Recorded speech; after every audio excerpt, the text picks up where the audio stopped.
नमस्कार दोस्तों, स्वागत है आप सभी का आपके अपने YouTube चैनल के ऊपर। मैं धर्म सिंह आप सभी का हार्दिक स्वागत करता हूं, हार्दिक अभिनंदन करता हूं। दोस्तों, तो हमारा कार्बन एंड इट्स कंपाउंड का आज तीसरा पार्ट है। इससे पहले 2 भाग हो चुके हैं और उन दोनों के अंतर्गत हम कार्बन के कुछ महत्वपूर्ण जो चीज़ें थी उनके बारे में हम पढ़ चुके हैं। अभी इस क्लास को आज हम स्टार्ट करते हैं। श्रृंखलाएँ, शाखाएँ एवं वलय जो है यहाँ से आज हम इस क्लास को क्या कर रहे हैं, स्टार्ट कर रहे हैं। तो ये कह रहा है कि पिछले खंड में हमने क्रमशः 1, 2 तथा 3 जो हैं, ये कार्बन परमाणुओं वाले कार्बनिक यौगिक जैसे कि मीथेन है, ईथेन है, इनके ऊपर हमने क्या की थी? चर्चा की थी।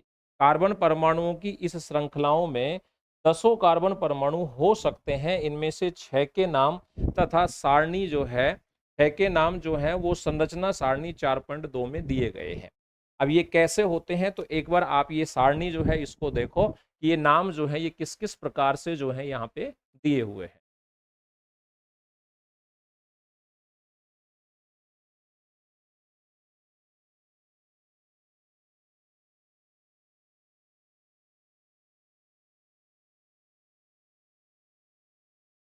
तो सारणी में आपको देखने को मिल रहा है कि इसके अंतर्गत पहले दिया हुआ है मीथेन, उसके बाद दिया हुआ है एथेन, उसके बाद दिया हुआ है प्रोपेन, ब्यूटेन, पेंटेन और हेक्सेन। और इनकी सीधी-सीधी जो है श्रृंखलाएँ आपको दी हुई है, इनके फॉर्मूले भी दिए हुए। अब जैसे पहले दिया हुआ है मीथेन, मीथेन या मेथेन जिसको अपन बोलते हैं, इसमें 1 कार्बन होता है। उसके बाद एथेन है, प्रोपेन, प्रोपेन के अंतर्गत 3 कार्बन है। उसके बाद ब्यूटेन दिया हुआ है, पेंटेन है, हेक्सेन है। इस तरीके से ये कुछ जो है ये आपको दिए हुए हैं। यानी कि ये कह रहा है कि 1 से लेके 6 तक के जो है वो आपको इस सारणी में दिए हुए हैं और उनके आगे का जो है वो अपन कार्बन की संख्या अगर अपने को याद है तो अपनी कंटिन्यूअसली क्या कर सकते हैं, उसको नाम लिख सकते हैं।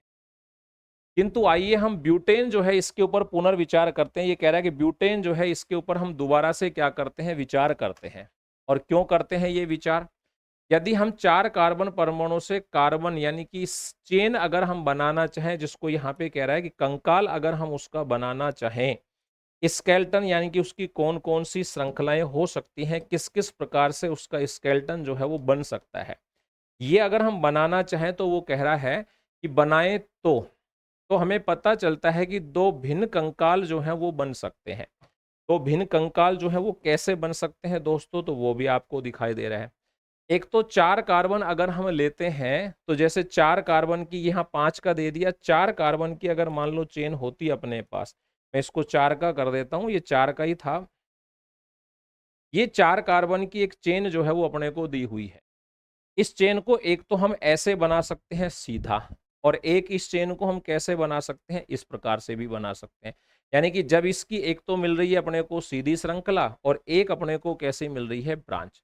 तो जब इस तरीके से जुड़े होते हैं कार्बन, तब तो हम उसको क्या कहते हैं, तब तो हम उसको कहते हैं सीधी श्रृंखला, जिसको अपन बोलते हैं, मैं यहाँ पे सीधी श्रृंखला लिख देता हूं। नॉर्मल चेन जिसको अपन बोलते हैं, तो ये तो हो गई अपनी कौन सी श्रृंखला, सीधी श्रृंखला, जिसको अपन बोलते हैं नॉर्मल चेन, इसको बोला जाता है। तो ये तो हो गई अपनी नॉर्मल चेन, और जिसके अंतर्गत हमने कुछ तो ले लिए कार्बन, कैसे, बिल्कुल सीधी श्रृंखला में, और बाकी के हमने दे दिए किसके रूप में, एक चेन के रूप में, जो पार्श्व लेटरल चेन जो है वो बन रही है। तो फिर इसको अपन क्या कहेंगे, इसको अपन बोलेंगे ब्रांच्ड चेन। इसको क्या बोला जाएगा, इसको बोला जाता है ब्रांच्ड चेन, इसको बोलते हैं, जिसको अपन हिंदी में नाम देंगे, ये हमारी कौन-सी श्रृंखला हो जाएगी? ये हो जाएगी हमारी शाखित श्रृंखला। यानी कि जब 4 कार्बन या उससे ज़्यादा वाले हम लेते हैं, तो देखो 1 में, 2 में, 3 कार्बन की अगर चेन है, तो वहाँ पर ये तो बनना पॉसिबल नहीं होता है। ऐसी स्थिति में तो सिर्फ़ चेन कैसी बनती है, एक नॉर्मल चेन बनती है, सीधी श्रृंखला अपने को बनती है।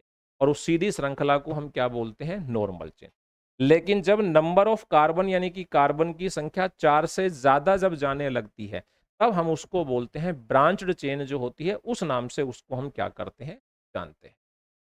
अब ये आगे क्या कहता है कि शेष संयोजकता के स्थान पर अपन क्या करते हैं, हाइड्रोजन भर देते हैं।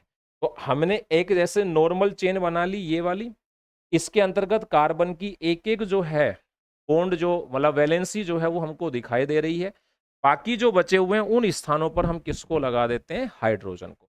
तो जैसे इसी में आगे दे रखा है वो बना भी रखा है। जैसे ये 4 कार्बन की अपनी नॉर्मल चेन थी, तो इसमें एक यहाँ पर वैलेंसी इसकी हो रही थी और बाकी 3 के लिए हमने हाइड्रोजन लगा दिया। इसी तरीके से ये कार्बन था तो इसकी 2 हो रही थी, बाकी 2 के लिए हमने 2 हाइड्रोजन लगा दिए। यहाँ पर भी 2 हो रही थी, उसके लिए 2 हाइड्रोजन और लगा दिए। यहाँ पे भी 2 हो रही 1 हो रही थी तो 3 हाइड्रोजन हमने और लगा दी। तो ये अपना क्या बन जाता है, एक सीधी श्रृंखला वाला ब्यूटेन बन जाता है अपना। कौन सा ब्यूटेन है, ये अपना सीधी श्रृंखला वाला ब्यूटेन बन गया।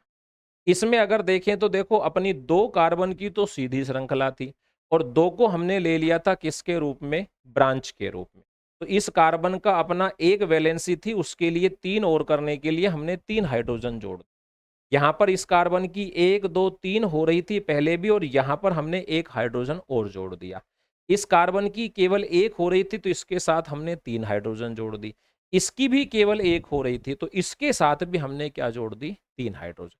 तो ये अपने पास एक फॉर्मूला बन जाता है ब्यूटेन का, जिसको अपन क्या नाम देते हैं, तो इसमें आप जब देखोगे तो इसमें 4 तो कार्बन दिख रहे हैं आपको और हाइड्रोजन जो है वो कितने आपको दिखाई दे रहे हैं, 10 हाइड्रोजन यहाँ पे दिखाई दे रहे हैं।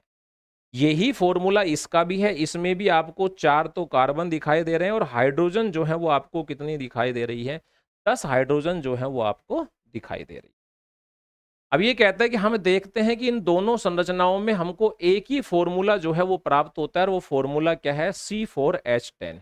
समान आणविक सूत्र लेकिन भिन्न संरचनाओं वाले ऐसे यौगिक जो हैं उनको हम क्या नाम देते हैं, संरचनात्मक समावयवी कहा जाता है। तो एक डेफिनेशन निकल के आई दोस्तों, बहुत ही अच्छी डेफिनेशन निकल के आई कि संरचनात्मक समावयवी जो है वो किसको कहा जाता है। संरचनात्मक समावयवी किसको कहते हैं, जिनके फॉर्मूले, मोलिक्यूलर फॉर्मूला, आणविक सूत्र जिनके समान होते हैं लेकिन संरचनाएं जिनकी भिन्न भिन्न होती हैं, उन्हें हम क्या कहते हैं, संरचनात्मक समावयवी के नाम से जानते हैं। तो डेफिनेशन जो है उसको याद रखना, किसी भी यौगिक के ऐसे सूत्र जिनके आणविक सूत्र समान हो और संरचना सूत्र क्या हो, भिन्न भिन्न हो। मैं यहां से अलग से भी लिख सकता हूं, जिसको अपन क्या बोलते हैं, आणविक सूत्र क्या होता है, समान। मोलिक्यूलर फॉर्मूला जिसका क्या होता है, समान होता है, तो उसको अपन बोलते हैं आणविक सूत्र जिसके क्या होते हैं, समान। आणविक सूत्र क्या होते हैं, जिसके समान, और संरचना सूत्र जिसका क्या होता है, भिन्न होता है। संरचना सूत्र क्या होते हैं, जिसके भिन्न होते हैं, उसको अपन किस नाम से जानते हैं, उसको हम कहते हैं संरचनात्मक समावयवी। उनको किस नाम से जाना जाता है, उनको कहा जाता है संरचनात्मक समावयवी बोलते हैं उनको। वो कहलाते हैं संरचना समावयवी कहलाते हैं। ये एक डेफिनेशन जो है वो आप सिंपल सी याद रखो भाई। अब ये क्या कहता है, सीधी तथा शाखाओं वाली कार्बन श्रृंखला के अतिरिक्त कुछ यौगिकों में कार्बन के परमाणु वलय के रूप में भी उपस्थित होते हैं। वलय का मतलब सीधी श्रृंखला के अलावा कार्बन के जो परमाणु पाए जाते हैं वो कैसे पाए जाते हैं, एक साइकिल जो होती है उस साइकिल के रूप के अंतर्गत भी वो क्या होते हैं, उपस्थित होते हैं, जो अपने को देखने को मिलते हैं। तो ये भी अपने को याद रखना है कि भाई सीधी श्रृंखला के अलावा भी क्या हो सकते हैं, सीधी श्रृंखला के अलावा उसकी साइकिल भी हो सकती है। वो साइकिल कम से कम कितने से शुरू होती है, 3 कार्बन से, क्योंकि 2 कार्बन का साइकिल जो है वो बन नहीं सकता, तो या तो 3 का बनता है, 4 का बनता है और उसके आगे बन जाता है। जैसे साइक्लोहेक्सेन का सूत्र। अब साइक्लोहेक्सेन, साइक्लो का मतलब चक्रीय, हेक्सेन जिसके अंतर्गत 6 कार्बन होते हैं। यहां एक शब्द आ रहा है, उस शब्द पे ध्यान दे लेना बस। शब्द कौन सा आया यहाँ पे, साइक्लो शब्द आया। और साइक्लो का मतलब क्या याद रखना है, साइक्लो का मतलब याद रखना है चक्र। साइक्लो का मतलब क्या होता है, साइक्लो का मतलब याद रखना है चक्र, याद रखना है, यानी कि चक्रीय श्रृंखला जो है वो अपने को क्या हो रही है, प्राप्त। और किसकी हो रही है, जैसे इसने यहाँ फॉर्मूला दिया है 6 कार्बन का, तो 6 कार्बन की चेन हम बनाएंगे तो कैसी बनेगी, ये एक कार्बन, ये दूसरा कार्बन, उसके साथ ये तीसरा कार्बन, उसके साथ ये चौथा कार्बन, फिर इसी तरीके से ये 5वां कार्बन और ये 6ठा कार्बन, और ये सब आपस में जुड़ के इन्होंने क्या बना दी, एक चेन। अब ठीक उसी प्रकार से इसके अंतर्गत जितनी संयोजकता है उतनी तो रह जाएगी और बाकी संयोजकता को पूरा करने के लिए हम इसके साथ किसको जोड़ देंगे? हाइड्रोजन। जैसे मैं अगर बात करता हूं तो इस कार्बन के साथ देखो दो संयोजकता तो है और बाकी दो करने के लिए मैंने इसके साथ हाइड्रोजन लगा दी। इस कार्बन की भी दो हैं और बाकी दो करने के लिए मैंने इसके साथ दो हाइड्रोजन लगा दी। इसकी भी दो हैं और बाकी दो के लिए यहाँ पे भी दो हाइड्रोजन। इसकी भी दो हैं और बाकी दो के लिए दो हाइड्रोजन। सबके ऊपर दो दो हाइड्रोजन जो है वो क्या हो जाएगी? जुड़ जाएगी। इसके ऊपर भी हमने कितनी जोड़ दी? दो हाइड्रोजन। तो अगर हम इसको गिनने बैठे तो यहाँ कार्बन की संख्या कितनी हो गई? 6 और हाइड्रोजन की संख्या कितनी हो जाती है? 12 हो जाती है, जो कि आपकी एनसीईआरटी की बुक के अंतर्गत डायग्राम भी दिया हुआ है। तो कहने का मतलब कार्बन जो होता है वो सीधी श्रृंखला में भी पाया जा सकता है, कार्बन जो होता है वो चक्रीय यानी कि साइक्लो श्रृंखला जो होती है उसके अंतर्गत भी क्या हो सकता है? पाया जा सकता है। क्या आप साइक्लोहेक्सेन की इलेक्ट्रॉन बिंदु संरचना को चित्रित कर सकते हैं? बिल्कुल कर सकते हैं। चलिए अपन इसकी इलेक्ट्रॉन बिंदु संरचना जो है उसको भी लिख लेते हैं। कितने कार्बन है इसमें? 6 कार्बन। ये 6 कार्बन हम लिख लेते हैं इस तरीके से। पहले तो ये लीजिए, 6 कार्बन हमने लिख लिए। अब देखो आपको याद होना चाहिए कि इलेक्ट्रॉन बिंदु संरचना लिखने के लिए पहले हमें यह पता होना चाहिए कि कार्बन के पास बाहर वाला जो कोष होता है जिसको हम संयोजी कोष कहते हैं उसमें कितने इलेक्ट्रॉन पाए जाते हैं। तो उसके लिए आपको कार्बन का फॉर्मूला जो है वो याद होना चाहिए और वो क्या होता है? 6C12। और 6C12 के अंतर्गत नंबर ऑफ इलेक्ट्रॉन कितने होते हैं? 6। और 6 के लिए मैंने आपको इलेक्ट्रॉनीय विन्यास इलेक्ट्रॉनिक कॉन्फ़िगरेशन बताया था जो कि होता है ये वाला। अब इसके अंतर्गत इसका जो ये पहला सेल है जिसको एनसीईआरटी में अपन क्या कहते हैं? के सेल बोलते हैं। ये दूसरा होता है जो अपना क्या कहलाता है? एल कोष कहलाता है। इसमें कितने इलेक्ट्रॉन है? तो इसमें नंबर ऑफ इलेक्ट्रॉन है 2 और इसमें कितने इलेक्ट्रॉन है? नंबर ऑफ इलेक्ट्रॉन है इसमें 4। इस कार्बन के साथ बाकी की संयोजकता को पूरा करने के लिए हम हाइड्रोजन भी जोड़ेंगे। तो जब इसके साथ हम हाइड्रोजन जोड़ेंगे तो हाइड्रोजन का भी फॉर्मूला अपने को याद होना चाहिए 1H1 और इसके पास कितने इलेक्ट्रॉन होते हैं? 1s1। इसके अंतर्गत अपन देखें तो केवल एक ही कोष है। कौन सा? पहला। पहले कोष का नाम होता है के और के कोष में यहां पर कितने इलेक्ट्रॉन है? एक ही इलेक्ट्रॉन है। तो आपको दो चीजें लिखनी है, हाइड्रोजन के चारों तरफ 4 इलेक्ट्रॉन लिखने हैं और सॉरी कार्बन के चारों तरफ 4 इलेक्ट्रॉन लिखने हैं और हाइड्रोजन के चारों तरफ कितना लिखना है? 1 इलेक्ट्रॉन लिखना। लिख लेते हैं अपन। देखो अब इसके पास कितने थे? इसके पास 4 थे। उन 4 में से काम कितने आ गए वो देखो पहले तो। इसके पास एक यहां है, रख लिख देता हूं, एक यहां लिख देता हूं, एक यहां हो गया, इसके साथ यहीं पे 2 लिख देता हूं। ऐसे दर्शा देता हूं मैं उसको कि इसके पास 2 हैं। 2 तो यहां हो गए, एक इधर काम में आ गया, एक इधर काम में आ गया।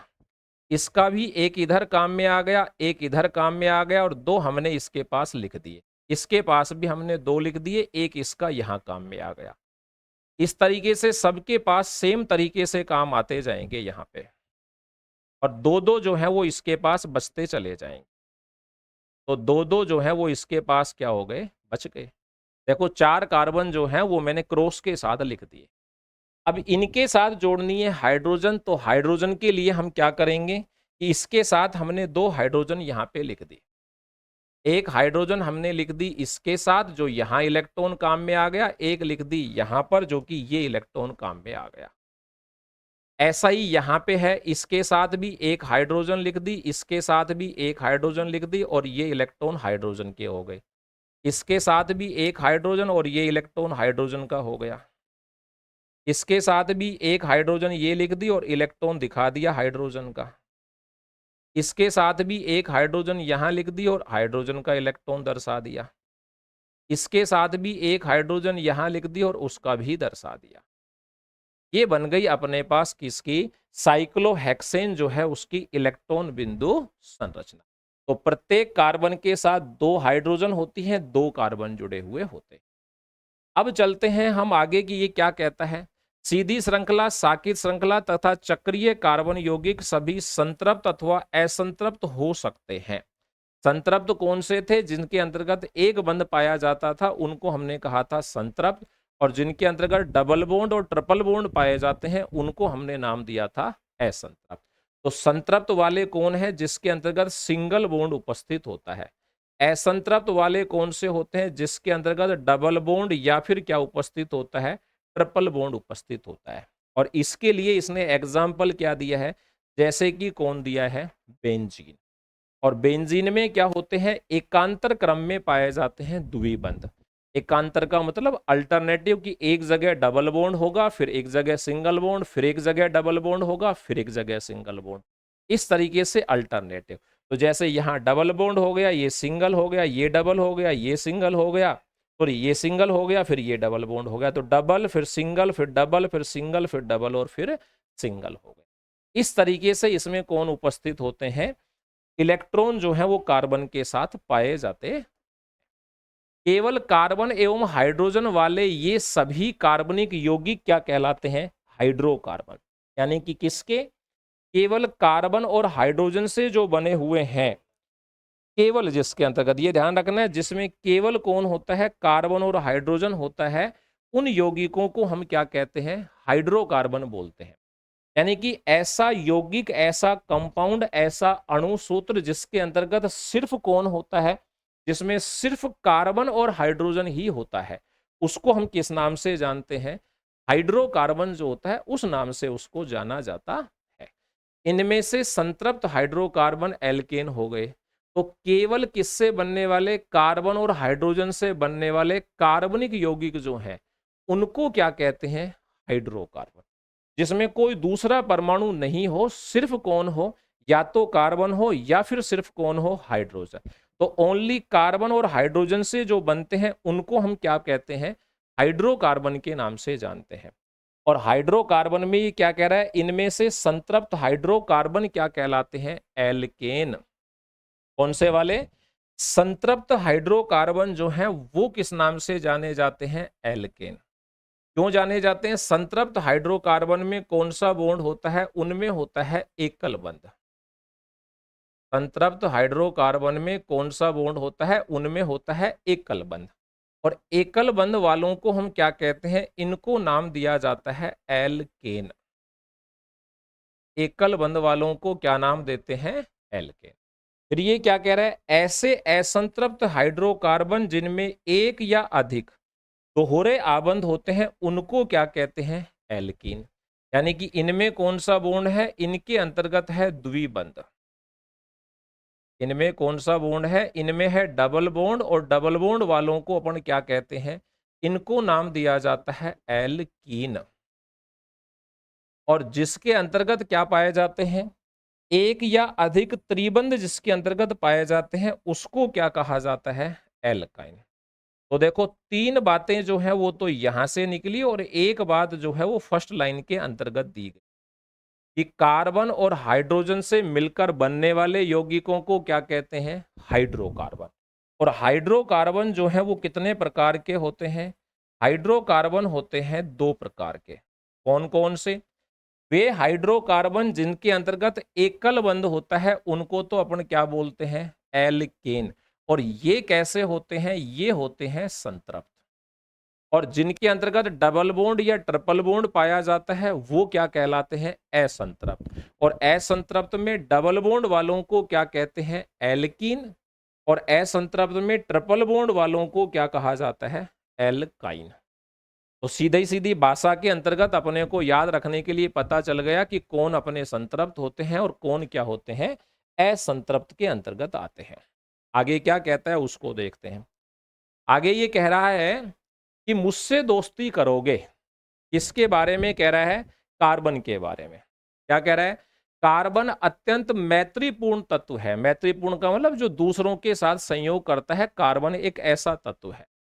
अभी तक हमने कार्बन तथा हाइड्रोजन के यौगिकों की चर्चा की, लेकिन कार्बन अन्य तत्व जैसे कि कौन? हेलोजन, ऑक्सीजन, नाइट्रोजन और सल्फर के साथ भी आबंध बनाता है। यानी कि हम तो बात किसकी कर रहे हैं अभी? हाइड्रोकार्बन की, जिसमें कौन होते हैं? कार्बन और हाइड्रोजन होते हैं। पर ऐसा नहीं है कि कार्बन केवल हाइड्रोजन के साथ ही जुड़ता है। कार्बन दूसरे जो तत्व होते हैं उनके साथ भी बॉन्ड बना सकता है। कौन कौन से तत्वों के साथ कार्बन बॉन्ड बना सकता है? तो सभी हैलोजन तत्वों के साथ बॉन्ड बना सकता है, जैसे कि फ्लोरीन है, क्लोरीन है, ब्रोमीन है, आयोडीन है। और कार्बन क्या कर सकता है? ऑक्सीजन के साथ भी बॉन्ड बना सकता है। कार्बन नाइट्रोजन के साथ भी बॉन्ड बना सकता है। कार्बन जो है वो सल्फर के साथ भी बॉन्ड बना सकता है। हाइड्रोकार्बन श्रृंखला में यह तत्व एक या अधिक हाइड्रोजन को इस प्रकार प्रतिस्थापित करते हैं कि कार्बन की संयोजकता संतुष्ट रहती है। मतलब हाइड्रोकार्बन अगर बना हुआ है तो उस हाइड्रोकार्बन में क्या आएगा? अगर इनमें से कोई आता है तो वो कार्बन को उसकी जगह से हटाता है, और इस प्रकार हटाता है कि कार्बन की जो संयोजकता है उसके ऊपर उसका कोई असर नहीं होता है। कार्बन की जो संयोजकता 4 थी वो 4 ही क्या रहती है? बनी हुई रहती है। कैसे? देखो मैं आपको समझाता हूं। जैसे मान लेते हैं, अपन बना लेते हैं एक हाइड्रोकार्बन, कि हमने ये एक हाइड्रोकार्बन बना लिया भाई। 4 का ही बना लेता हूं मैं, ये 4 का हमने एक हाइड्रोकार्बन बना लिया। इसमें एक एक वैलेंसी जो है इसकी पूरी है, इसकी 2 पूरी है, इसकी भी 2 पूरी है, इसकी 1 पूरी है। बाकी को पूरा करने के लिए हम क्या करते हैं? इसके साथ क्या करते हैं? हाइड्रोजन लगा देते हैं। ये 3 इसकी पूरी हो गई, इसकी 2 हो रही थी तो इसकी भी 2 हो गई, ये 2 लगा दिया। इसकी 2 हो रही है तो बाकी 2 के लिए 2 हाइड्रोजन लगा दी। इसकी 1 है तो बाकी के लिए क्या लगा दी हमने? 3 हाइड्रोजन। अब ये क्या कह रहा है सुनना, हाइड्रोकार्बन श्रृंखला में ये तत्व जो ऊपर लिखे हुए हैं, एक या अधिक हाइड्रोजन को क्या कर देते हैं? प्रतिस्थापित, मतलब उसके स्थान से हटा देते हैं। लेकिन कैसे हटाते हैं? इस प्रकार से हटाते हैं कि कार्बन की जो संयोजकता है वो सेटिस्फाई रहती है, वो संतुष्ट रहती है, उसके ऊपर उसका कोई प्रभाव नहीं पड़ता। जैसे कि मान लीजिए मैं कहता हूं कि कोई हैलोजन इसमें आ गया, अपन मान लेते हैं कि कोई हैलोजन जो है वो इसमें जुड़ रहा है, तो कैसे जुड़ेगा? अब हैलोजन में कौन कौन होते हैं? तो हैलोजन में है फ्लोरीन, हैलोजन में है क्लोरीन, यहाँ पे आता है ब्रोमीन, यहाँ पे कौन आता है? आयोडीन। तो कैसे हटाएगा? मान लीजिए हाइड्रोजन को हटाने के लिए फ्लोरीन आता है, तो क्या करेगा ये? तो यहां से ये एक हाइड्रोजन जो है उसको हटा देगा। चलो मैं दूसरी जगह लिख देता हूं, दूसरा जो है वही लिख देता हूं मैं, ये यहाँ पे आएगा नहीं। ठीक है, अपन दूसरा ही बना देते हैं। ये लो, दूसरा मैं बनाता हूं कि भाई ये कार्बन, ये कार्बन, ये कार्बन, ये कार्बन। अब कोई भी एक हाइड्रोजन हटा दो आप। जैसे मान लीजिए इस हाइड्रोजन को हटाकर मैंने इसकी जगह फ्लोरीन जोड़ दिया, तो बाकी वही की वही रहेंगी, उनमें हाइड्रोजन में कोई फर्क नहीं आएगा। वो उसी प्रकार से जुड़ी रहेंगी जैसे जुड़ा हुआ था, यानी कि उसकी जो संयोजकता है उसमें कोई फर्क नहीं आता है। उसकी संयोजकता है जो सेटिस्फाई रहती है। ये देखो आप, अगर मान लीजिए आप कहो कि सर ये तो एक हटा है, आप दूसरा और हटा के दिखाओ, मैं एक और हटा के दे देता हूं और उसकी जगह मैं किसको जोड़ देता हूं? क्लोरीन। जैसे मैंने यहां से ये हटा दिया और इसकी जगह मैंने किसको जोड़ दिया? इसकी जगह मैंने क्लोरीन जो है उसको जोड़ दिया, तो कार्बन की संयोजकता पर कोई प्रभाव नहीं पड़ा है। ठीक है, आप कहो सर ऑक्सीजन जोड़ के दिखाओ, तो ऑक्सीजन क्या करेगी? कार्बन के साथ 2 बॉन्ड बना लेगी। अगर ऑक्सीजन जोड़ना है तो फिर कार्बन के साथ 2 बॉन्ड बनाएगी, तो अपने को 2 हाइड्रोजन जो है वो हटानी पड़ेंगी और उसकी जगह अपन क्या जोड़ देंगे? ऑक्सीजन। अब ऑक्सीजन 2 बॉन्ड बनाती है, 2 इलेक्ट्रॉन का साझा करती है, तो देखो 2 हाइड्रोजन हटानी पड़ी अपने को, लेकिन कार्बन की संयोजकता पर कोई प्रभाव नहीं पड़ेगा। लेकिन कार्बन की संयोजकता जो है वो सेम रहेगी, उस पर कोई प्रभाव नहीं पड़ेगा। तो जब भी कार्बन हाइड्रोजन के साथ जुड़ता है, तो कार्बन और हाइड्रोजन के मिलने से जो बनता है उसको बोलते हैं हाइड्रोकार्बन। अब ऐसा नहीं है कि कार्बन केवल हाइड्रोजन से बॉन्ड बना सकता है, कार्बन हैलोजन से, सल्फर से, ऑक्सीजन से, नाइट्रोजन से, इनसे किसी से भी बॉन्ड बना सकता है। पर जब उनके साथ बॉन्ड बनाता है तो उसमें से हाइड्रोजन जो है वो डिस्प्लेस होती है, प्रतिस्थापित होती है, मतलब हट जाती है। और कैसे हट जाती है? इस प्रकार से हटती है कि कार्बन की जो संयोजकता है उसके ऊपर उसका कोई भी प्रभाव नहीं पड़ता है। ठीक है, चलते हैं।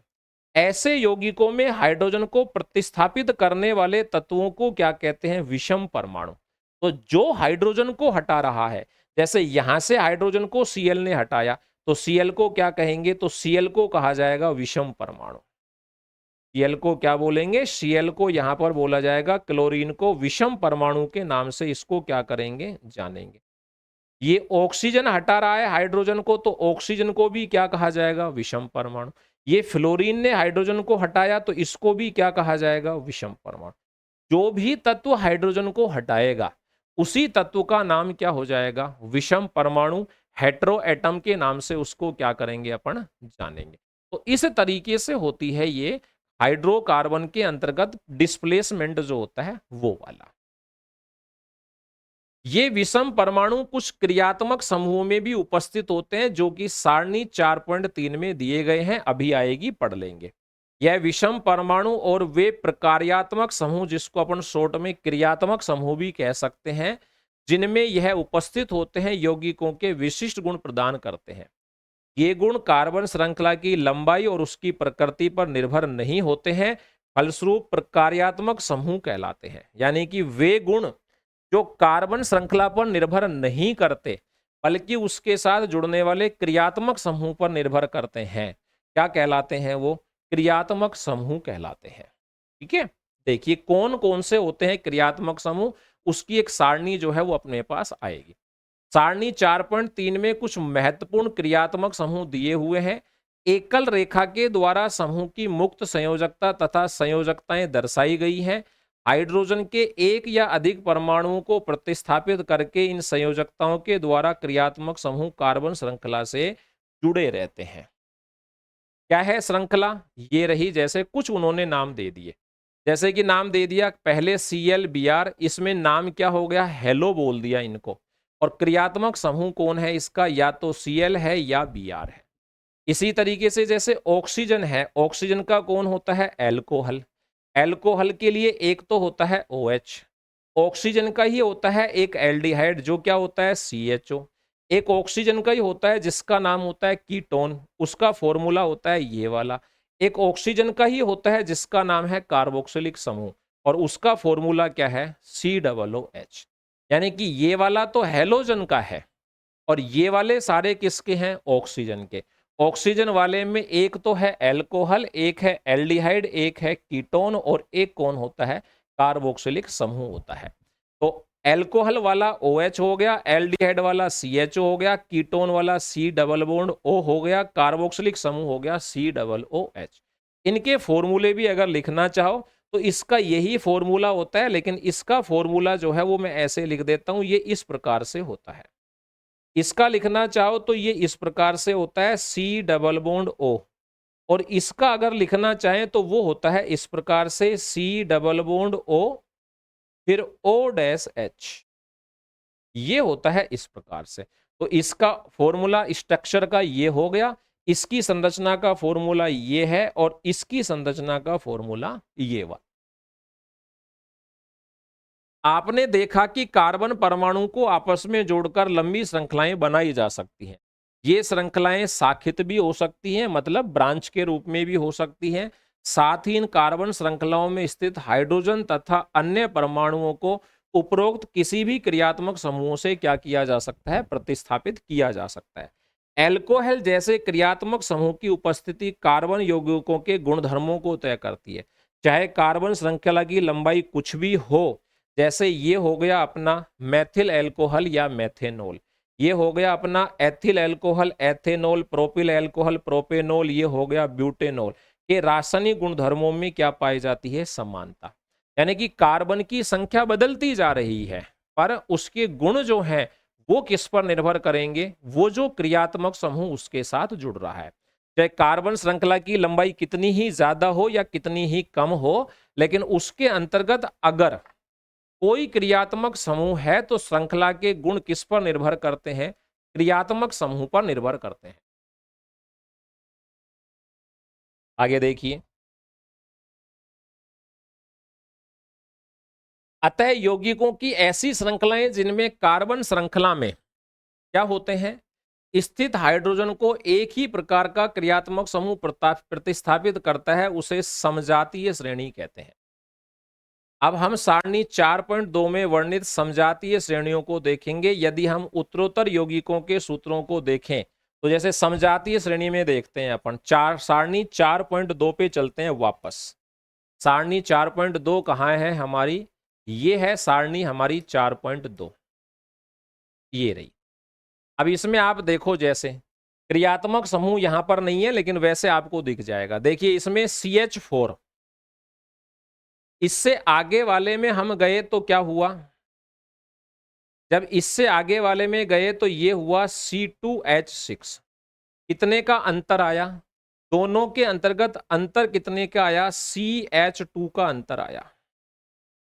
फिर यहां से हम पहुंचे किसके ऊपर? C3H6। इन दोनों में कितने का अंतर आया? वही CH2 का अंतर आया। फिर यहां से हम पहुंचे किसके ऊपर? C4H8 पर पहुंचे। फिर कितने का अंतर आया? वही CH2 का अंतर आया। फिर यहां से हम पहुंचे C5H10 के ऊपर। फिर कितने का अंतर है? देखो, फिर वही CH2 का अंतर है। फिर यहां से हम कहां पहुंचे? C6H12 के ऊपर पहुंचे, और फिर कितने का अंतर है? वही CH2 का। अब यही चीज मैं आपको कहां समझाता हूं? यही चीज मैं आपको उसके साथ जो वहां पे एल्कोहल का दे रखा है उसकी बात करते हैं। जो एल्कोहल का दे रखा है उसकी बात करते हैं। ये तो वही है जो मैंने लिख दिया। अब एल्कोहल वाले में देखो, जैसे अपने को कौन सा एल्कोहल दिया? CH3OH दिया अपने को। इससे आगे वाला जो है वो कौन सा है? C2H5OH। इससे आगे वाला कौन है? C3H7OH। इससे आगे वाला कौन है? C4H9OH। इससे आगे वाला क्या होगा? C5H11OH। देखो किसका डिफरेंस आया है। अगर आप ध्यान से नोटिस कर रहे हो तो डिफरेंस पता चल रहा है। इन दोनों के बीच में किसका डिफरेंस है? CH2 का। इन दोनों के बीच में किसका डिफरेंस है? CH2 का। इन दोनों के बीच में किसका डिफरेंस है? CH2 का। इन दोनों के बीच में किसका डिफरेंस है? CH2 का। तो ऐसी सीरीज जिसके अंतर्गत CH2 का डिफरेंस होता है उनको किस नाम से जाना जाता है? उनको कहा जाता है समजातीय श्रेणी। किस नाम से जानते हैं उसको? समजातीय। इसने समझा रखा है जो मैंने आपको टेबल में समझाया उसके हिसाब से। C2H6 C3H4 दोनों में किसका अंतर है? CH2 जो है उसका क्या है? अंतर है। अगले युग्म प्रोपेन और ब्यूटेन में क्या अंतर है? तो इन दोनों के अंतर्गत भी किसका अंतर आया? CH2 का ही अंतर आया। क्या आप इन युग्मों के आणविक द्रव्यमानों में अंतर ज्ञात कर सकते हो? बिल्कुल ज्ञात कर सकते हैं। कैसे ज्ञात करेंगे? तो देखिए अपन, जैसे मैं ले लेता हूं CH4, इसका आणविक द्रव्यमान क्या होगा? तो कार्बन के एक परमाणु का होता है 12, और 4 हाइड्रोजन का कितना होता है? 4 इंटू कर देता हूं 1, यानी कि हाइड्रोजन का 1 होता है, 4 हाइड्रोजन है तो कितना हो गया? 4। टोटल कितना आया? टोटल इसका आणविक द्रव्यमान आया 16। कितना आया? 16, और 16 के साथ उसकी यूनिट जो है वो लगा देंगे, यूनिफाइड मोस जिसको कहा जाता है। अब इससे आगे वाले में चलते हैं। इससे आगे वाले में क्या था? C2H6 ये है। इसमें कितना होगा? तो मैंने कहा एक कार्बन का 12 होता है। कितने कार्बन है यहां पे? तो 2 इंटू 12, प्लस हाइड्रोजन कितनी है? 6। एक हाइड्रोजन का कितना है? 1। तो कितना हो गया ये? 12 दूनी 24 प्लस 6, कितना आ गया? 30। कितना आ गया? 30 आ गया। अब देखो यहां से यहां तक पहुंच रहे हैं तो डिफरेंस किसका है? इन दोनों के बीच में जो डिफरेंस है वो किसका है? CH2 का डिफरेंस है। और इन दोनों का जो मास आया, आणविक द्रव्यमान, मोलिक्यूलर वेट जो आया, उसमें कितने का डिफरेंस आया? उसमें डिफरेंस कितने का आया है? उसमें डिफरेंस आया है कितने का? 14 का। और ये 14 जो है ये किसके बराबर है? ये है CH2 के बराबर। CH2 का कितना हो गया? इसका होता है 14। कैसे होता है वो निकाल के देख लो। कार्बन का 12 प्लस 2 इंटू 1, कितना हो गया? 12 प्लस 2, टोटल कितना हो गया? 14। टोटल कितना हो गया? 14। यानी कि समजातीय श्रेणियां जो होती हैं उनके आणविक द्रव्यमान में कितने का फर्क होता है? 14 का फर्क होता है। कितने का? 14 का। इसी प्रकार एल्कीनों की समजातीय श्रेणी को देखिए। श्रेणी का पहला सदस्य एथीन होता है, जिसके बारे में हम पहले ही अनुभाग 4.2 में अध्ययन कर चुके हैं। एथीन का सूत्र क्या है? उत्तरोत्तर सदस्यों के सूत्र C3H4C5H10 है। क्या इनमें भी CH2 इकाई का अंतर है? क्या आपको इन यौगिकों में कार्बन एवं हाइड्रोजन के परमाणुओं के बीच कोई संबंध मिलता है? बिल्कुल मिलता है भाई। संबंध निकाल के देख लेंगे अपन, तो ये तो अपने काम का हाथ की बात होती है संबंध निकालना। तो चलो इसको तो मैं अलग कर देता हूं और संबंध निकाल के बता देता हूं। तो ये तो अपन ने हटा दिया, इसका जो अपन से पूछा गया था वो हमने बता दिया कि इनके क्या अंतर होता है, तो वो अंतर हमने निकाल के यहाँ पे बता दिया है। ठीक है, अब एक बार इसको देखते हैं ये नीचे क्या कह रहा है कि पहला सदस्य कौन है इसका? C2H4, यही है पहला सदस्य। तो एथीन जो होता है उसका फॉर्मूला यही है। फिर कौन आ गया? ये आ गया अपना C3H7। फिर कौन आ गया अपना? C4H8। फिर कौन आ गया अपना? C5H10।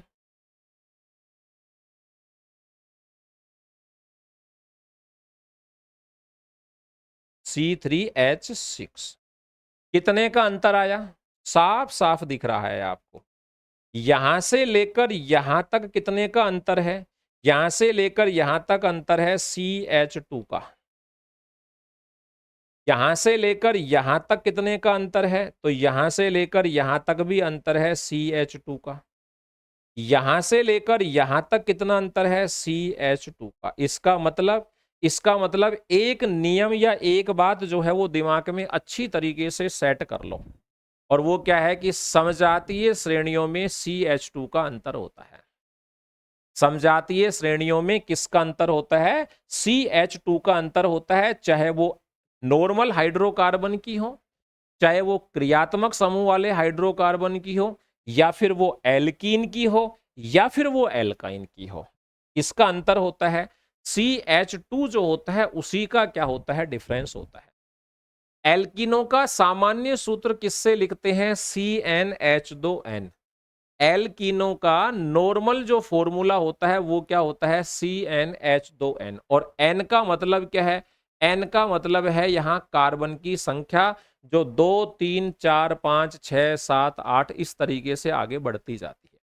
क्या आप इसी प्रकार एल्केनों तथा एल्काइनों का सामान्य सूत्र बना सकते हैं? बिल्कुल बना सकते हैं।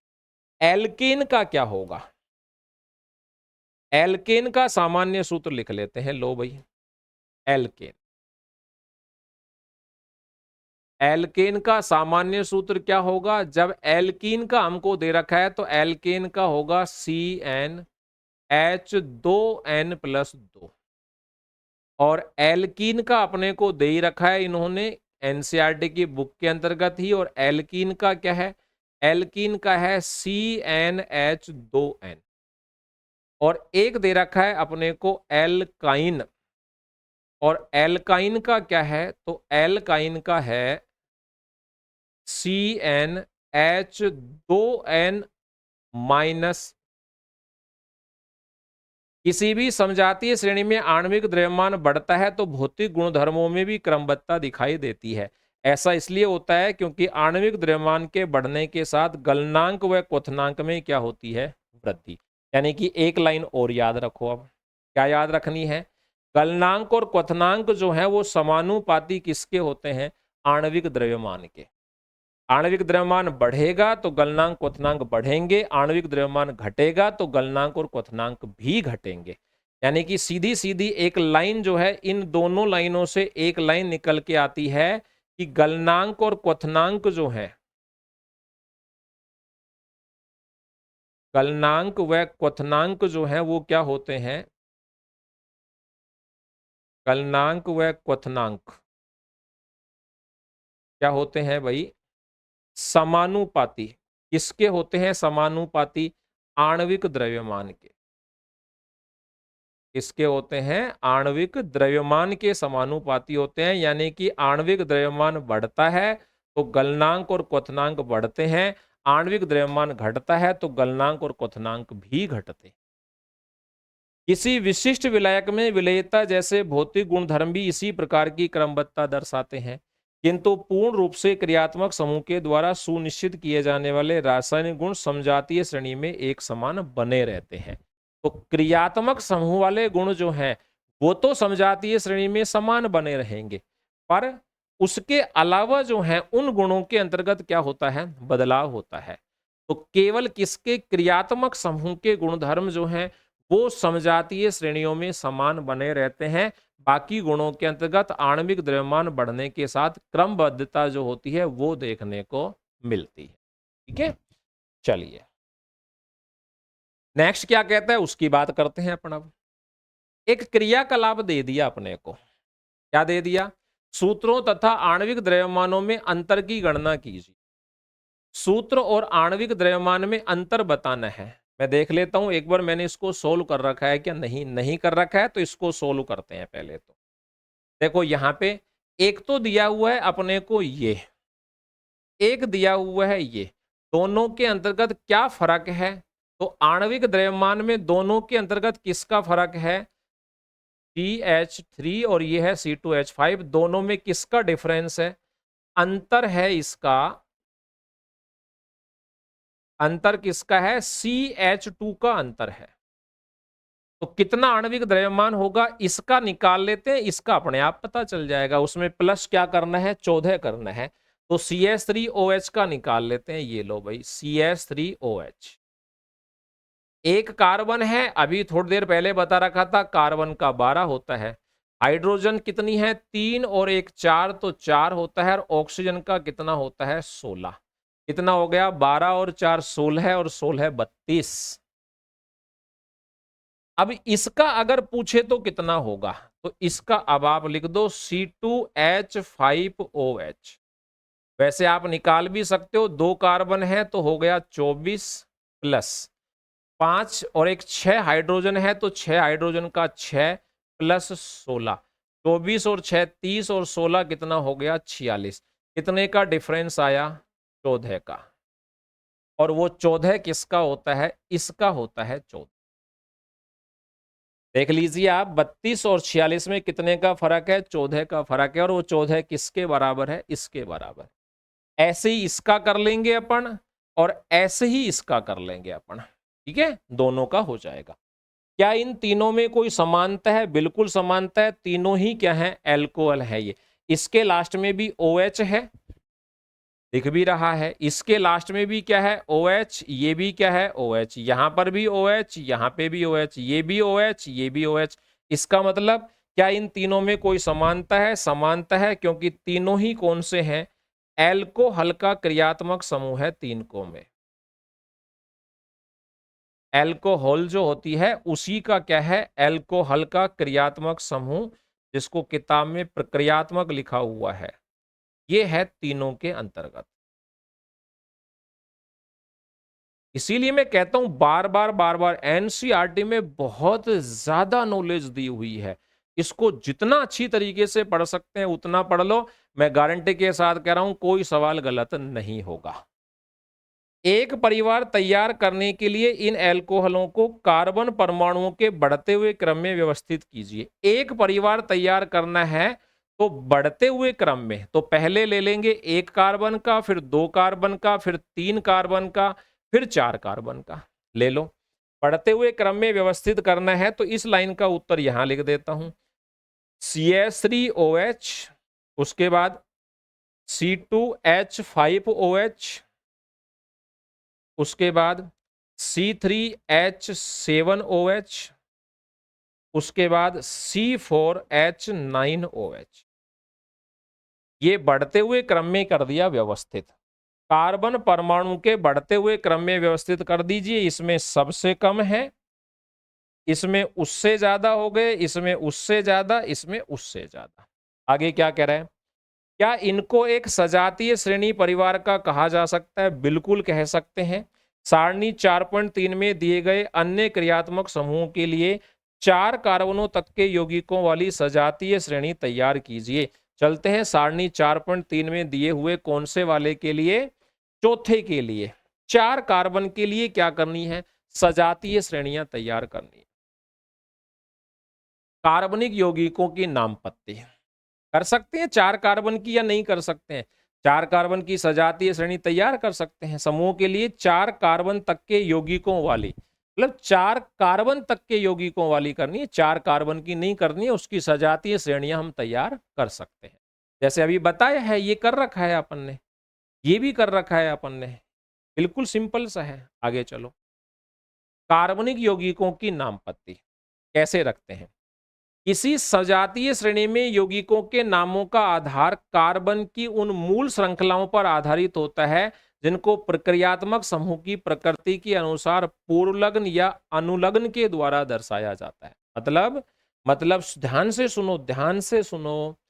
सजातीय श्रेणी में यौगिकों के नामों का आधार बेसिक कार्बन की मूल श्रृंखलाओं पर आधारित है। किस पर आधारित है, कार्बन की मूल श्रृंखला पर आधारित है, जिनको प्रक्रियात्मक समूह की प्रकृति के अनुसार या तो क्या लिखते हैं, पूर्वलग्न यानी कि पहले, जैसे कि हिंदी में उपसर्ग लिखते हैं तो उपसर्ग पहले लिखा जाता है, तो ये भी क्या कह रहा है कि पूर्वलग्न के रूप में लिखते हैं, प्रेफिक्स बोलते हैं हिंदी में, उसको उपसर्ग कह सकते हैं। या फिर किसके रूप में लिखते हैं, अनुलग्न के रूप में, और जिसको क्या बोलते हैं अपन, प्रत्यय के द्वारा संशोधित किया गया हो। जैसे कि क्रियाकलाप 4.2 में लिए गए एल्कोहलों के नाम क्या है, CH3OH नाम हो गया मेथेनॉल, C2H5OH नाम क्या हो गया, एथेनॉल, C3H7OH नाम क्या हो गया, प्रोपेनॉल, C4H8OH नाम क्या हो गया, ब्यूटेनॉल। तो इसका नाम तो हो गया अपना मेथेनॉल, इसका नाम क्या हो गया अपना एथेनॉल, इसका नाम क्या हो गया अपना प्रोपेनॉल,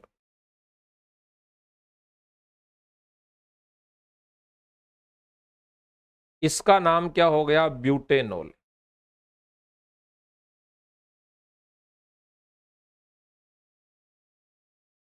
ठीक है, नाम लिख दिए अपन ने। चलो, निम्न विधि के द्वारा किसी कार्बनिक यौगिक का नामकरण किया जा सकता है, तो नामकरण करने की एक विधि भी दे रखी है अपने को कि भाई उसकी विधि जो है वो कैसे उसका नाम जो है वो लिखा जाएगा, तो नाम लिखने का तरीका जो है वो भी अपने को क्या करना है, बताना है। देखते हैं कि कौन कौन से नियम जो है वो वहां पे अपने को क्या करने पड़ेंगे, लागू। यौगिकों में कार्बन परमाणु की संख्या ज्ञात कीजिए। सबसे पहले अपने को क्या करना है, कार्बन परमाणुओं की संख्या को देखना है, यानी कि फर्स्ट काम है कार्बन परमाणु की संख्या ज्ञात करना। जैसे 3 कार्बन वाले परमाणु के यौगिक का नाम क्या होगा, प्रोपेन, क्योंकि 3 कार्बन के लिए प्रोप होता है, मैं गिनती लिख दूंगा अभी। तो सबसे पहले तो क्या करना है, सबसे पहले कार्बन परमाणुओं की संख्या को देखना है, और कार्बन परमाणुओं की संख्या कैसे याद रखें वो देखो। C1 एक कार्बन हो तो क्या कहेंगे, 2 हो तो क्या कहेंगे, 3 होगा तो क्या कहेंगे, 4, उसके बाद 5, फिर यहां पे लिख देता हूं 6, 7, 8, 9 और ये 10। नाम क्या होते हैं वो देखो। जब कार्बन परमाणु की संख्या 1 होती है तो उसको लिखा जाता है मैथ, 2 होती है तो उसको लिखा जाता है एथ, 3 होती है तो उसको लिखते हैं प्रोप, 4 होती है तो उसको लिखते हैं ब्यूट, 5 होती है तो उसको लिखते हैं पेंट, और 6 होता है तो उसको अब ब्यूटा भी लिख सकते हो, इसको पेंटा भी लिख सकते हो। 6 के लिए क्या लिखते हैं, 6 के लिए लिखा जाता है हेक्सा, 7 के लिए हेप्टा, 8 के लिए ऑक्टा, 9 के लिए नॉन, और 10 के लिए लिखा जाता है डेका। ये तो कार्बन की संख्या। उसके बाद प्रक्रियात्मक समूह की उपस्थिति में इसको पूर्वलग्न अथवा अनुलग्न के साथ यौगिक के नाम में दर्शाएंगे। प्रक्रियात्मक समूह की उपस्थिति में किसके रूप में दर्शाएंगे इसको, या तो पूर्व लग्न के रूप में या फिर किसके रूप में, अनुलग्न के रूप में। अगर क्रियात्मक समूह नहीं है तो फिर नाम सीधा सीधा आ जाएगा। यदि प्रक्रियात्मक समूह का नाम अनुलग्न के आधार पर दिया जाना हो तथा यदि प्रक्रियात्मक समूह के अनुलग्न नाम का प्रारंभ स्वर ए ई आई ओ यू से होता है तो कार्बन श्रृंखला के नाम से अंत का ई हटाकर उसमें समुचित अनुलग्न लगाकर संशोधित कर देते हैं। जैसे कि कीटोन। अब कीटोन की बात कर रहा है कि समूह की 3 कार्बन श्रृंखलाओं को निम्न विधि से लिखेंगे। तो देखो 3 कार्बन है, कितने कार्बन, 3 कार्बन, 3 कार्बन वाली श्रृंखला है तो 3 कार्बन वाली श्रृंखला को अपन क्या बोलेंगे, इसको अपन बोलेंगे प्रोपेन। क्या बोलेंगे इसको, प्रोपेन। अब क्या कह रहा है, नाम के लास्ट में क्या है, समूह के अनुलग्न नाम का प्रारंभ किससे हो रहा है, ए ई आई ओ यू से हो रहा है। तो देखो इसमें क्या है, प्रोपेन प्लस ओन, यानी कि यहां पर शब्द क्या रहा है, प्रोपेन। प्रोपेन के अंतर्गत ई जो है इसको हटा देंगे और ओन लगा देंगे। अब इसके साथ कीटोन है ना, तो कीटोन का क्या लगेगा, ओन, ओ एन ई। तो ये क्या कह रहा है कि अगर ऐसे अक्षर होते हैं तो नाम के लास्ट में से क्या करते हैं, ई को हटा देते हैं। इसके में अगर क्रियात्मक समूह के नाम में ये अक्षर हो, क्रियात्मक समूह का नाम जो है वो इन अक्षरों से शुरू हो रहा हो, तो फिर लास्ट का ई जो है उसको हटा देते हैं और ओन जोड़ देते हैं। कीटोन का ओन जोड़ देंगे, एल्कोहल होगा तो एल जोड़ देंगे, जैसा भी उसके साथ लिखा हुआ होगा वो जोड़ देंगे। अभी आएंगे वो भी आगे तो बता। अब इसमें से क्या करेंगे, ये ई जो है इसको हटा देंगे और क्या जोड़ देंगे, ओ जोड़ देंगे, तो क्या बन जाएगा, प्रोपेनोन। प्रोपेनोन बन जाएगा, ये बन जाएगा प्रोपेनोन। इस तरीके से तो ई को हटा दिया और उसके साथ ओन जोड़ दिया। अगर क्रियात्मक समूह के नाम में कौन हो, स्वर ए ई आई ओ यू होता है तो लास्ट का जो ई होता है उसको हटाकर और क्रियात्मक समूह का नाम जो है वो जोड़ दिया जाता है। आगे चलते हैं। असंतृप्त कार्बन श्रृंखला में कार्बन श्रृंखला के नाम में दिए गए अंतिम एन को सारणी 4.4 के अनुसार इन या आइन से क्या कर देते हैं, प्रतिस्थापित। जैसे कि मान लीजिए अपन कह रहे हैं कि शुरू में नाम अपन ने लिख दिया प्रोपेन और फिर हमने देखा कि इसमें क्या था, डबल बॉन्ड था। फिर हमने क्या देखा कि इसमें क्या था, डबल बॉन्ड। तो इसके नाम में जो एन आ रहा है इसको हटा देंगे और इसकी जगह क्या लगा देंगे, ईन लगा देंगे। तो ये बन गया प्रोपीन। और अगर मान लो हमने देखा कि भाई इसके अंतर्गत तो ट्रिपल बॉन्ड था, तो फिर क्या करेंगे, एन हटा देंगे और क्या लगा देंगे, आइन लगा देंगे। तो क्या लगा देंगे, प्रोपाइन लगा देंगे। यानी कि पहली बात कि जो भी हमें दिया हुआ है सबसे पहले उसमें हम कार्बन की संख्या देखेंगे और कार्बन की संख्या के आधार पर उसका नाम लिख देंगे। अब दूसरी बात कि अगर उसमें क्रियात्मक समूह है और क्रियात्मक समूह के नाम के अंतर्गत ए ई आई ओ यू लिखा हुआ है, यानी कि स्वर आ रहा है, तो नाम के लास्ट का ई जो है उसको हटा दिया जाता है और क्रियात्मक समूह का नाम जो है वो सफिक्स में लिख दिया जाता है, यानी कि प्रत्यय के रूप में लिख दिया जाता है। तीसरी बात ये क्या कह रहा है, अगर श्रृंखला में डबल बॉन्ड या ट्रिपल बॉन्ड है तो फिर क्या करेंगे, लास्ट का एन जो है उसको हटा देंगे और उसकी जगह क्या कर देंगे, डबल बॉन्ड है तो इन लिख देंगे, ट्रिपल बॉन्ड है तो आइन लिख देंगे। डबल बॉन्ड है तो क्या लिख देंगे, इन, प्रोपीन लिख देंगे फिर इसको। और अगर ट्रिपल बॉन्ड है तो क्या लिख देंगे, आइन लिख देंगे। उसके बाद कौन कौन से क्रियात्मक समूह है, जैसे ये रहा देखो, एल्केन, हेलो एल्केन, इसका जो पूर्व लग्न होता है वो होता है कि Cl हो तो क्लोरो, Br हो तो ब्रोमो, आयोडीन हो तो आयोडो और फ्लोरीन हो तो फ्लोरो। लगा दो लास्ट में, ये लगा दिया लास्ट में, नाम क्या बन गया, क्लोरो पहले लिख दिया, बाद में आ गया प्रोपेन। Br था तो ब्रोमो मेथेन, एक कार्बन है, एक कार्बन के लिए, मेथेन 3 कार्बन था तो प्रोपेन। इसी तरीके से एल्कोहल का क्या आता है, ओल। एल्कोहल का क्या होता है, ओल। अब देखो 3 कार्बन है तो नाम क्या हो गया, नाम हो गया प्रोपेन, और लास्ट में ओल आ रहा है तो ई हटाकर ओल लगा दो, नाम क्या बन गया, प्रोपेनोल। यहां पर क्या आ रहा है, एल्डिहाइड, एल्डिहाइड का क्या आ रहा है, ए एल, एल बोलते हैं इसको। एल है तो देखो कितने कार्बन, एक कार्बन, दो कार्बन, तीन कार्बन, तीन कार्बन की नाम क्या हो गया, प्रोपेन, और लास्ट में क्या लगेंगे, एल। ए आ रहा है तो ई हटा दो, एल लगा दो।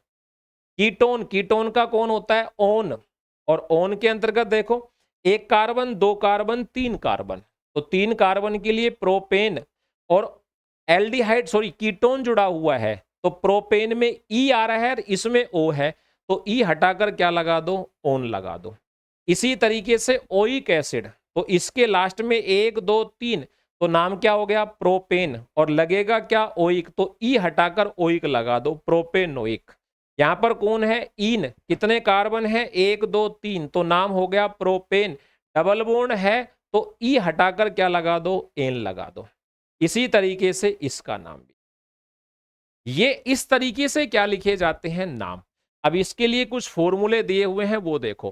पेंटेन के लिए आप कितने संरचनात्मक अवयवों का चित्र बना सकते हैं, तो पेंटेन कितना है, देखो पेंटेन का होता है CH3, फिर CH2, उसके बाद फिर CH2, उसके बाद फिर CH2, और उसके बाद फिर CH3।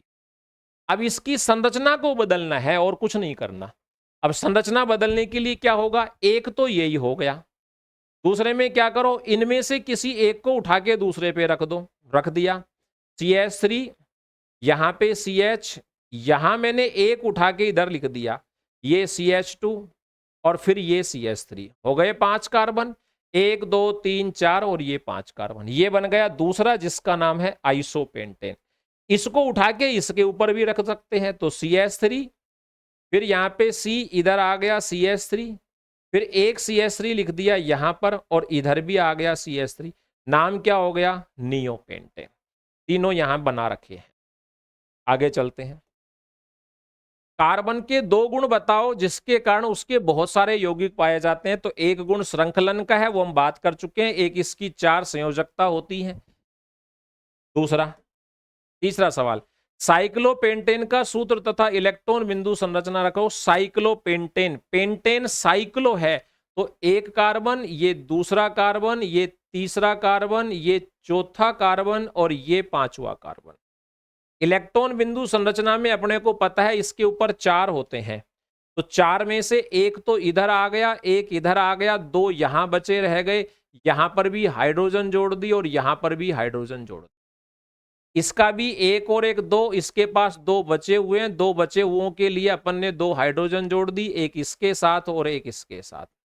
इसके पास भी दो हैं तो दो में से एक इधर काम में आ गया, एक इधर, बाकी के दो बच गए, उसके साथ अपन ने क्या जोड़ दी, हाइड्रोजन।